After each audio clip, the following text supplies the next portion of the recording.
اللہ الرحمن الرحیم اللہم صلی علی سیدنا محمد وعلی آلہ وصحبہ وبارک وسلم۔ رب کائنات کا شکر ہے جس کی دی ہوئی توفیق سے آج ہم اپنے دورہ قرآن کے پارہ نمبر 7 کا مختصر خلاصہ دیکھیں گے۔ اس پارہ میں بھی دو حصے ہیں۔ پہلا حصہ سورہ مائدہ کا بقیہ ہے جبکہ دوسرا سورہ انعام کی ابتدائی آیات ہیں۔ پہلا حصہ جو کہ سورہ مائدہ پر مبنی ہے، اس میں 3 مین باتیں ہیں کہ نمبر 1 حبشہ کے جو نصارہ تھے ان کی تعریف بیان کی گئی، نمبر 2 حلال و حرام کے چند مسائل کا ذکر کیا گیا، نمبر 3 قیامت اور تذکرہ حضرت عیسیٰ علیہ السلام اس میں موجود ہے۔ عیسائی راہبوں کی ایک صفت اس میں یہ بیان کی گئی، جب وہ قرآن سنتے ہیں تو ان کی آنکھوں سے آنسو بہنے لگتے ہیں، اور ان کی سلامت روی کا تذکرہ ہے کہ یہ لوگ قبولیت حق کی استعداد رکھتے ہیں۔ پھر فرمایا گیا اگلے رکوع میں کہ مسلمانوں کو وہ نصیحت یہ کی گئی کہ وہ شریعت کی حدود کو نہ توڑیں، حلال کمائیں، حلال کھائیں، اسی کی تلقین کی گئی۔ شراب، جوا، شیطانی کاموں سے روک دیا گیا۔ اللہ اور اس کے رسول کی سختی کے ساتھ اطاعت کا حکم دیا گیا، ایمان اور تقوی کی تلقین کی گئی۔ پھر فرمایا گیا یا ایھا الذین آمنوا لیبلونکم اللہ بشیء من الصید، کہ ایمان والو بے شک اللہ رب العزت تمہیں آزمائیں گے۔ کس طرح سے؟ اس رکوع میں احرام کی حالت میں جو کام کرنا ممنوع ہے ان کا بیان ہے، اور جو جائز ہے ان کا تذکرہ کیا گیا۔ مثلاً یہ کہ خشکی کا جو شکار ہے وہ منع کر دیا گیا، لیکن مچھلی جو ہے یعنی تری کا شکار، پانی کا شکار جو ہے اس کی اجازت دی گئی۔ اگلے رکوع میں فرمایا گیا کہ بیہودہ اور لغو باتوں کے بارے میں رسول سے سوالات نہ کیا کرو۔ پہلی امتیں اس قسم کے سوالات کرنے سے کفر کے قریب ہو گئی تھیں۔ پھر چند مشرکانہ رسموں کا ذکر کیا گیا۔ جیتے جانور جو نشان لگا کر آزاد چھوڑ دیے جاتے تھے، ان میں احتراز کی تاکید ہے۔ آخر میں وصیت کے متعلق گواہی کا بیان کیا گیا کہ وصیت کرنے والے کو اپنی وصیت کے گواہ ضرور مقرر کر لینے چاہیے اور گواہوں کی گواہی کو نہیں چھپانا چاہیے۔ رکوع نمبر جو سورہ مبارکہ کا رکوع نمبر 15 ہے، اس میں فرمایا گیا کہ قیامت کی ہولناکیوں، آخرت میں سرخروئی کی تمنا ہے تو خدا اور اس کے رسول کی اطاعت کرو۔ پھر حضرت عیسیٰ علیہ السلام کے بارے میں یہ بتایا گیا کہ وہ خدا یا خدا کے بیٹے نہیں تھے، وہ بشر ہی تھے جن کو اللہ نے اپنا رسول بنا کر بھیجا تھا، اور معجزے کے طور پر سب سے پہلے گہوارے میں اللہ نے ان سے بات کروائی۔ اندھوں اور کوڑیوں کو صحت یاب کر دینے، مردہ کو زندہ کر دینے کا معجزہ انہی کو دیا گیا۔ پھر چونکہ رسالت اور بشریت عیسیٰ علیہ السلام کا ذکر آ گیا ہے تو یہ سمجھانے کے لیے کہ ان کے حواری اور صحابی بھی ان کو اللہ کا رسول اور بشر ہی سمجھتے ہیں۔ یہاں پر اس واقعہ کی طرف اشارہ کیا گیا، وہ یہ کہ ان کے صحابیوں نے آسمان سے خوان یعنی دسترخوان جو ہوتا ہے کھانے کی مختلف ڈشیں اتارنے کی فرمائش کی، تو حضرت عیسیٰ علیہ السلام نے انہیں سمجھایا یہ خوان اترا یا نہیں، قرآن اس کے بارے میں خاموش ہے، ممکنہ اترا ہو، اور ہو سکتا ہے کہ حضرت عیسیٰ علیہ السلام کے سمجھانے پر انہوں نے اپنی درخواست کو واپس لے لیا۔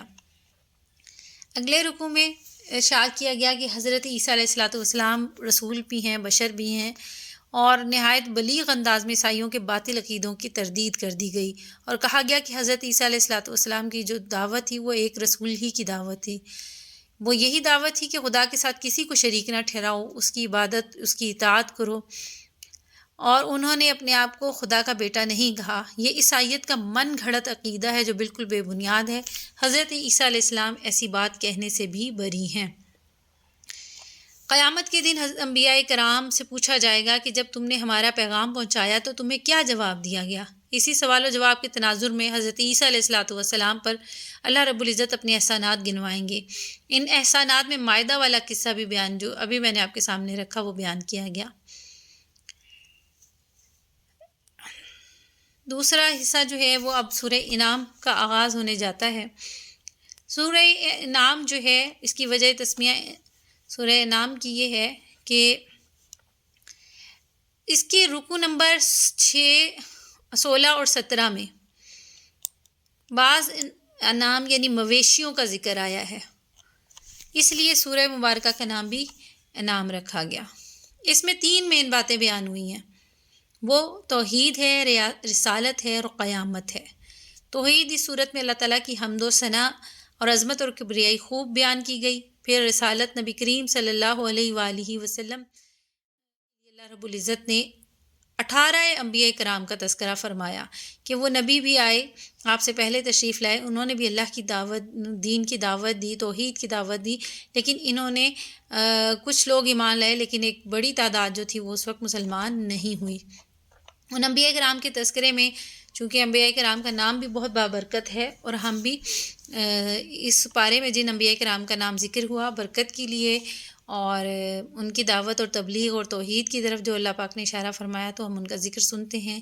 حضرت ابراہیم علیہ السلام کا ذکر آیا ہے، حضرت اسحاق علیہ السلام کا ذکر آیا، حضرت یعقوب علیہ السلام، حضرت نوح علیہ السلام، حضرت داؤد علیہ السلام، حضرت سلیمان علیہ السلام، حضرت ایوب علیہ السلام، حضرت یوسف علیہ السلام، حضرت موسیٰ علیہ السلام، حضرت ہارون علیہ السلام، حضرت زکریا علیہ السلام، حضرت یحییٰ علیہ السلام، حضرت عیسیٰ علیہ السلام، حضرت الیاس علیہ السلام، حضرت اسماعیل علیہ السلام، حضرت یسع علیہ السلام، حضرت یونس علیہ السلام اور حضرت لوط علیہ السلام۔ یہ صورت مکی دور کے آخری زمانے میں نازل ہوئی اور پوری صورت بیک وقت نازل ہوئی تھی۔ مضامین اس صورت کے مضامین کو 7 بڑے بڑے عنوانات میں تقسیم کیا جا سکتا ہے۔ اب اس کے مین جو 7 بڑے ٹاپکس بن سکتے ہیں وہ تو ایک شرک کا ابتدال ہے، عقیدہ توحید کی دعوت ہے، عقیدہ آخرت کی تبلیغ ہے، اور اس وہم کی تردید کی گئی کہ یہ دنیا ہی سب کچھ نہیں ہے، اس کے بعد اصل دنیا شروع ہوگی۔ پھر جاہلیت کے توہمات کی تردید کی گئی، اسلامی معاشرے کی تعمیر میں بڑے بڑے جو بنیادی اصول ہوتے ہیں ان کا ذکر کیا گیا، دعوت نبی اور رسول کے خلاف اعتراضات کا جواب اس میں موجود ہے، رسول اللہ صلی اللہ علیہ وآلہ وسلم اور مسلمانوں کو جو مشکلات پیش آ رہی تھیں ان کی تسلی کروائی گئی، منکرین اور مخالفین کی غفلت پر تنبیہ کی گئی۔ اب اس کا جو پہلا رکوع ہے اس میں ذکر کیا گیا، اس سورہ مبارکہ کا جو پہلا رکوع ہے کہ اللہ کی حمد و ثنا ہے، علم توحید پر قدرت خداوندی کی بے شمار نشانیوں سے دلائل لائے گئے۔ یہ دنیا جو چاروں طرف پھیلی ہوئی ہے، کفار کے ان اعتراض کا جواب دیا گیا کہ تبلیغ کے لیے فرشتے کیوں نہ آئے، انسانوں کو کیوں بھیجا گیا۔ یہاں بتایا جا رہا ہے اگر انسانوں کی آبادیوں میں فرشتے آتے تو وہ بھی آدمی ہی کی شکل میں آتے۔ یہ بڑا توجہ طلب نکتہ ہے۔ آج بھی جو بات کی جاتی ہے کہ نبی کریم صلی اللہ علیہ وسلم ہماری طرح انسان ہے، نہیں، وہ ہماری طرح انسان یقیناً ہے، لیکن اللہ رب العزت نے انہیں اپنے نور سے بنایا ہے۔ اس کے بارے میں بہت زیادہ آیات اور احادیث موجود ہیں، لیکن بشریتی لبادہ اڑا کر اللہ رب العزت نے بالکل انسانی ضروریات کے ساتھ متصف فرما کر انہیں دنیا میں بھیجا تاکہ وہ انسانوں میں رہیں، لوگوں میں اس طرح کی زندگی گزارے اور لوگوں کو زندگی گزارنے کا طریقہ، سلیقہ اور ڈھنگ سکھا دے۔ اگلے رکوع میں ارشاد فرمایا گیا قُلْ سِیرُوا فِی الْأَرْضِ ثُمَّ انظُرُوا کَیْفَ کَانَ عَاقِبَۃُ۔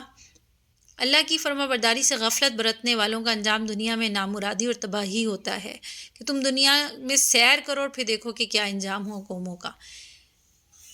آنکھوں سے نقشہ دیکھ کر تم عبرت حاصل کر لو گے۔ کَانَ عَاقِبَۃُ الْمُکَذِّبِینَ، جو جھٹلاتے تھے نا ان کا انجام کیا ہوئی، یہ تمہارے سامنے دنیا موجود ہے، اس میں موجود تمہارے سامنے آ جائے گا۔ اگلا رکوع جو ہے سورہ مبارکہ کا تیسرا رکوع، اس میں فرمایا گیا کہ اس سے بڑھ کر ظالم کون ہے جو اللہ پر جھوٹا بہتان باندھے یا اس کی آیات کو جھٹلائے۔ یہاں پر بھی حشر کا نقشہ کھینچا گیا۔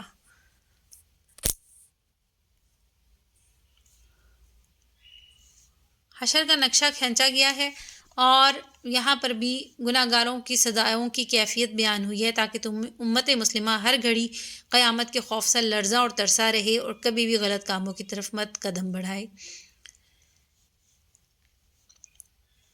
اگلے رکوع میں دنیا کی بے ثباتی، بے حقیقت ہونے کا بارے میں اعلان کیا گیا، تعلیم دی گئی کہ دنیا میں غرق ہو کر آخرت سے جو غافل ہو گیا وہ سخت گھاٹے میں رہا۔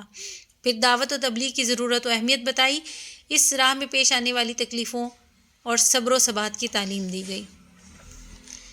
اگلے رکوع میں بتایا گیا کہ ہمیشہ یہ ہوا کہ انبیاء اور رسول آئے اور لوگوں نے ان کا مذاق اڑایا، ان کی تکذیب کی، نتیجتاً وہ برباد ہوئے، اور جو دنیا کی عیش و عشرت میں لگ گیا اور خدا کو اس نے اگر بھلا دیا تو پھر اچانک ان کو اللہ کے عذاب نے پکڑ لیا۔ پھر بتایا کہ اللہ کی گرفت اور قبضہ سے کوئی شخص بھی باہر نہیں آ سکتا۔ قرآن پاک کی جو آیت مبارکہ اس کا ترجمہ یہ ہے، کہو کبھی تم نے یہ بھی سوچا کہ اللہ تعالیٰ تمہاری سماعت اور بینائی تم سے چھین لے اور تمہارے دلوں پر مہر کر دے؟ تو اللہ کے سوا کون سا خدا ہے جو یہ قوتیں تم کو واپس دلا سکتا ہے؟ یعنی ہمیں یہ سمجھ آ گئی کہ عذاب کی دھمکی دینے کے بعد بھی ایمان والوں کو خوشخبری دی گئی جو اپنے خدا پر یقین رکھتے ہیں۔ یقیناً اللہ رب العزت جو ہے وہ سب کچھ عطا کرنے والا ہے۔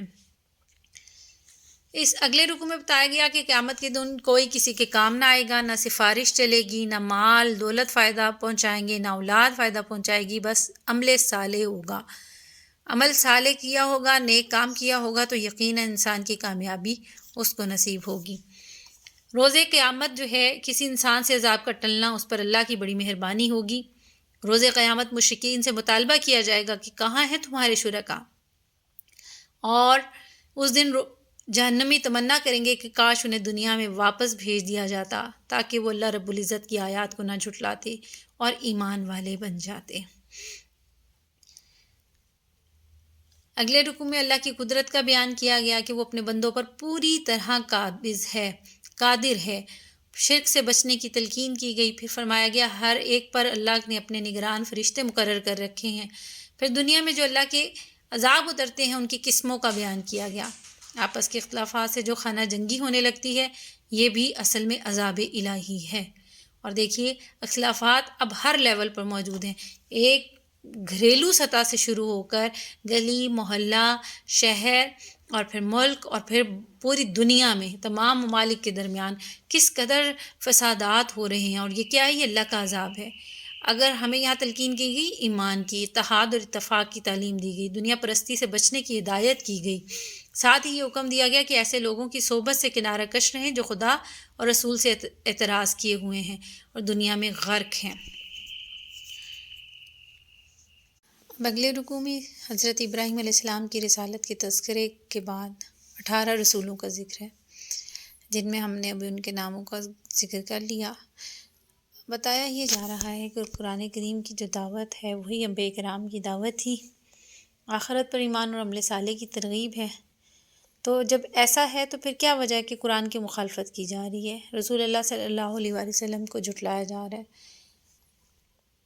اگلے رکوع میں ہم دیکھتے ہیں وما قدر اللہ حق قدرہ، کہ انہوں نے اللہ کی قدر نہیں کی جیسا کہ حق تھا اس کی قدر پہچاننے کا۔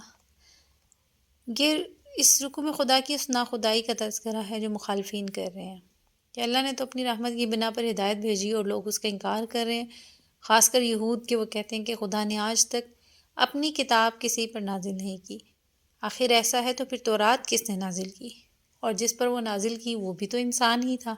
پھر وہ قرآن کا مرتبہ بیان کیا کہ یہ نہایت مبارک کتاب ہے، مکہ والوں اور پھر ساری انسانی آبادی کو اس کے ذریعے نصیحت کی جانی چاہیے۔ پھر اللہ رب العزت نے اپنی توحید کے ثبوت میں کائنات میں پھیلی ہوئی ربوبیت کی ایک جھلک دکھائی۔